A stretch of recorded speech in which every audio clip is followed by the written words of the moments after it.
If you are concerned about your children smoking cannabis, your concern needs to be more about what happens to your children if they get a felony for smoking cannabis. My name is Wanda James, and together with my husband Scott Dura, we were the first African Americans licensed to own a dispensary and an edible company in Colorado in 2009. When my father passed away, I had the opportunity to meet my brother, and when I met my brother, he had just come out of the prison system. When we think about somebody being in prison, especially for a felony, you would figure that they've done something really horrible, that they've hurt people or murdered somebody or did something really bad. And when he told me that he was arrested for 4.5 ounces of cannabis, I was shocked because I went to the University of Colorado and 4.5 ounces of cannabis was what we had every weekend. Nobody cared about it. CUPD would walk past and see us rolling joints on the steps of, Libby Hall, our dorm, and they would say, "Hey, kids, put that away." We'd put it away, cops would leave, and we'd pull it all back out and start rolling again. I believe his entire sentence was 10 years.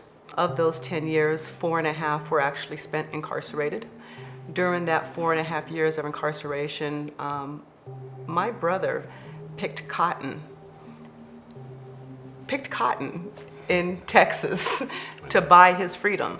It's even hard to say that my black brother was sentenced because of pot to pick cotton. It's a tragedy. It's an American tragedy. Myself and my brother were a perfect example of, depending on what zip code you happen to live in America, depending on whether you became a cannabis entrepreneur or a felon. I'm a former military officer, former corporate executive, former political consultant. What was important for us after Barack Obama's election was to be able to put a different voice and a different face on the idea of what was happening with social justice surrounding cannabis. Approximately 85% of the people who were arrested for cannabis during that time were black and brown between the ages of 17 and 24.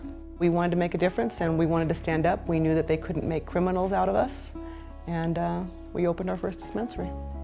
For me as a chef, the thing is that once I learned how to cook with cannabis, I enhanced the flavor. So my biggest joy out of it really was knowing now that I have another herb that I can cook with. I get probably as much joy as helping someone get to the next day or get through the day than the gathering with the friends and we're celebrating. Cannabis is 1,000 times better than anybody dealing with alcohol or the fog of, people that deal with anxiety, with prescription drugs. So it's amazing to me when you start to look at cannabis and the hypocrisy that we see surrounding this plant. I smoke a joint every day. And people say, well, oh my goodness, how do you run a business? How does this happen? How do you, do what you do? If Scott and I were Ernest and Julio Gallo, there is not one person that would ever think it was strange that we had a glass of wine together every night. Beer, mostly. So we want to normalize this and remove the hypocrisy because we're kind of Ernest and Julio Gallo of the cannabis industry. What's important now is the idea that we find more cannabis entrepreneurs of color. So that's our next big step. Stop being arrested for it, now learn to be entrepreneurs from it.